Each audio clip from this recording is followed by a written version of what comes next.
Hi friends, ഞാനിന്ന് വന്നിരിക്കുന്നത് നമുക്ക് അത്യാവശ്യം അറിഞ്ഞിരിക്കേണ്ട കുറച്ച് ടിപ്സുകളാണ്. അപ്പം പെട്ടെന്ന് ചെയ്തെടുക്കാൻ പറ്റുന്ന കുറച്ച് ടിപ്സുകളാണ്. അപ്പോൾ അതിനായിട്ട് ഞാനൊരു പാത്രം അടുപ്പത്ത് വെച്ചിട്ടുണ്ട്. അപ്പോൾ അതിനകത്ത് 1 കപ്പ് വെള്ളം ഒഴിച്ചു കൊടുക്കാം. അപ്പോൾ ഗ്ലാസിൻ്റെയൊക്കെ പ്രിൻ്റ് കളഞ്ഞെടുക്കാം നമുക്ക്. അതിനായിട്ടാണ് ഞാൻ ആദ്യം വെള്ളം അടുപ്പത്ത് വെച്ചിരിക്കുന്നത്. അപ്പോൾ അതിനകത്തോട്ട് 1 ടേബിൾ സ്പൂൺ അളവിൽ ബേക്കിംഗ് പൗഡർ ഇട്ട് കൊടുക്കാം. ഇനി അതിനകത്തോട്ട് നമുക്ക് വിനാഗിരിയാണ് ഒഴിച്ചു കൊടുക്കേണ്ടത്. അത് ഒരു 5 ടേബിൾ സ്പൂൺ അളവിൽ വിനാഗിരിയും കൂടെ ഒഴിച്ചു കൊടുക്കണം. അപ്പോൾ നമ്മൾ ആ ഗ്ലാസിൻ്റെയൊക്കെ പ്രിൻ്റ് പോയി കിട്ടാനാണ് ഇങ്ങനെ ചെയ്യുന്നത്. അപ്പം എല്ലാവർക്കും വെള്ളമൊക്കെ വരുന്നവർക്കൊക്കെ വെള്ളം കൊടുക്കുന്നതിനും ചായ കൊടുക്കുന്നതിനൊക്കെ നമുക്ക് ഈ പ്രിൻ്റ് ഉണ്ടെങ്കിൽ അതൊരു എന്തോന്നാണ്. അപ്പം കടയിലെ പരസ്യമൊക്കെയാണ് അതിനകത്ത് എഴുതിയിരിക്കുന്നത്. നമ്മൾ തുണിക്കടയിൽ നിന്നും സ്വർണ്ണക്കടയിൽ നിന്നൊക്കെ മേടിക്കുമ്പോഴത്തേനും അതിനകത്ത് പരസ്യങ്ങളൊക്കെ കാണും. അപ്പോൾ അതൊക്കെ പെട്ടെന്ന് പോയി കിട്ടും. അപ്പോൾ ഇതേപോലെ ഈ വെള്ളത്തിലൊന്ന് മുക്കി വയ്ക്കുക. ഇപ്പോൾ വെള്ളം തിളച്ച് ഇപ്പോൾ ഞാൻ ഓഫാക്കിയിട്ടുണ്ട്. ഇനി അതിനകത്തോട്ട് നമുക്ക് ആ പ്രിൻ്റുള്ള ഭാഗം ഗ്ലാസ് ഒന്ന് മുക്കി വയ്ക്കുക.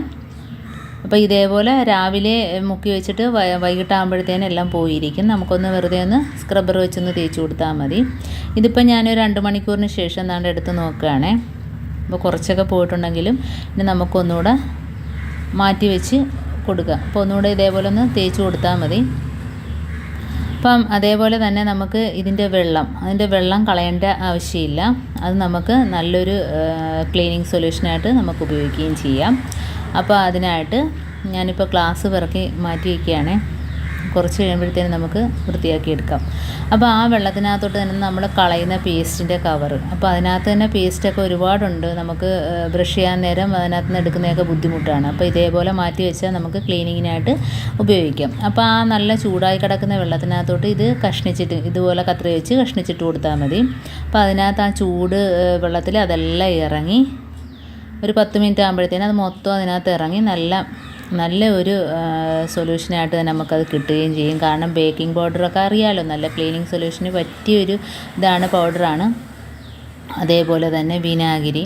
അപ്പോൾ പ്രത്യേകിച്ച് പേസ്റ്റും കൂടെ ആകുമ്പോൾ ഇതിനകത്ത് സോപ്പോ ഒന്നും തന്നെ ചേർക്കാതെ തന്നെ നമുക്ക് ക്ലീൻ ചെയ്തെടുക്കാൻ പറ്റും. വാഷ് ബേസിനാകട്ടെ, ബാത്റൂമിൻ്റെ ക്ലോസറ്റ്, അപ്പം അതൊന്നും നമുക്ക് പ്രത്യേകിച്ച് തേച്ച് കഴിയേണ്ട കാര്യമില്ല. ക്ലോസറ്റിനകത്ത് മഞ്ഞ കറ പോലെയൊക്കെ പിടിച്ച് കിടക്കുകയാണെങ്കിൽ അതങ്ങ് ഒഴിച്ചു കൊടുത്താൽ മതി. ഇപ്പോൾ അതുകൊണ്ട് ഗ്ലാസിൻ്റെ ഇപ്പോൾ ഒരുപാട് വ്യത്യാസമുണ്ട് കേട്ടോ. അതിൻ്റെ പ്രിൻ്റൊക്കെ ഒരുപാട് വ്യത്യാസമുണ്ട്, എല്ലാം പോയി കിട്ടിയിട്ടുണ്ട്. ഇനി നമുക്ക് അതിൻ്റെ ആ പേസ്റ്റ് മൊത്തം ആ വെള്ളത്തിനകത്തോട്ട് ഇറങ്ങിയിട്ടുണ്ട്. ഇനി നമുക്ക് കണ്ട കവറൊക്കെ കാലിയായി. ഇനിയിപ്പോൾ അത് മൊത്തം നമുക്ക് എടുത്തങ്ങ് മാറ്റിക്കളയാം. അപ്പോൾ ആ വെള്ളമാണ് നമുക്ക് ആവശ്യം. അപ്പോൾ ഈ വെള്ളം നമുക്ക് വാഷ് ബേസിൻ, സിങ്ക് അതേപോലെ ഒന്ന് ഒഴിച്ചു കൊടുത്തിട്ട് നല്ലോണം ഒന്ന് തേച്ച് കൊടുത്താലേ നല്ല വൃത്തിയായിട്ട് തന്നെ കിട്ടും. ഒരുപാട് ബലമൊന്നും കൊടുക്കണ്ട. ഇതേപോലെ നല്ലോണം എല്ലായിടത്തും ആകത്തക്ക രീതി ഒന്ന് തേച്ച് കൊടുത്താൽ മതി. ഇപ്പോൾ നമ്മൾ സോപ്പോ ഒന്നും ഉപയോഗിക്കാതെ തന്നെ നല്ല വെട്ടിത്തിളങ്ങും. കാരണം പ്രത്യേകിച്ച് ഈ പേസ്റ്റും ബേക്കിംഗ് പൗഡറൊക്കെ ആകുമ്പോഴത്തേനും നല്ലൊരു വ്യത്യാസം തന്നെ നമുക്കറിയാൻ പറ്റും. നല്ല ക്ലീനായിട്ട് തന്നെ കിട്ടുകയും ചെയ്യും. അതേപോലെ തന്നെ ക്ലോസറ്റ് ആണെങ്കിലും നമ്മൾ തേച്ച് ഉരയ്ക്കേണ്ട കാര്യമൊന്നുമില്ല. ഇത് കുറച്ചങ്ങ് ഒഴിച്ചു കൊടുത്തിട്ട് ഒരു 10 മിനിറ്റ് കഴിയുമ്പോൾ ഒന്ന് ഫ്ലഷ് ചെയ്താൽ മാത്രം മതി. അതിൻ്റെ കറകളെല്ലാം പോയി കിട്ടും. ഇപ്പോൾ വാഷ് ബേസിൻ കഴിയാൻ ശേഷം നോക്കിയാൽ നല്ല വെട്ടിത്തിളങ്ങുന്നില്ല. ഇപ്പോൾ അതേപോലെ തന്നെ കുറച്ച് ഇതിനകത്തോട്ട് ഒഴിച്ചു കൊടുക്കുക. ഇപ്പോൾ ഒരു 10 മിനിറ്റ് കഴിയുമ്പോൾ നമ്മളൊന്ന് ഫ്ലഷ് ചെയ്ത് കൊടുത്താൽ മതി. അതിൻ്റെ കറയെല്ലാം പോയി കിട്ടും. അപ്പോൾ ഇതേപോലെ ആരെങ്കിലുമൊക്കെ വീട്ടിൽ വിരുന്നുകാർ വരുമ്പോഴത്തേനും നമുക്ക് പെട്ടെന്ന് ചെയ്തെടുക്കാൻ പറ്റുന്ന ഒരു സൊല്യൂഷനും കൂടെയാണിത്.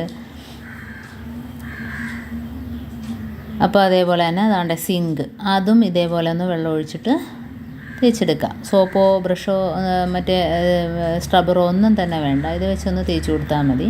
അതേപോലെ തന്നെ ഗ്യാസ് ഊറ്റി വെക്കുന്നിടത്ത് അവിടെയൊക്കെ കറയുണ്ടെങ്കിൽ ഇത് കുറച്ച് ഒഴിച്ച് കൊടുത്തിട്ടൊന്ന് തുടച്ചെടുക്കാനേ ഉള്ളൂ. നല്ല ക്ലീനായിട്ട് തന്നെ കിട്ടും. അപ്പോൾ എല്ലാവരും ഇതേപോലെ ഒന്ന് വീട്ടിലൊന്ന് ട്രൈ ചെയ്ത് നോക്കുക. അപ്പോൾ എൻ്റെ ഈ വീഡിയോ ഇഷ്ടപ്പെട്ടെങ്കിൽ ഒന്ന് ലൈക്ക് ചെയ്യുക, കമൻറ്റ് ചെയ്യുക, സബ്സ്ക്രൈബ് ചെയ്യുക. അടുത്ത വീഡിയോ ആയിട്ട് വീണ്ടും കാണാം. Thanks for watching.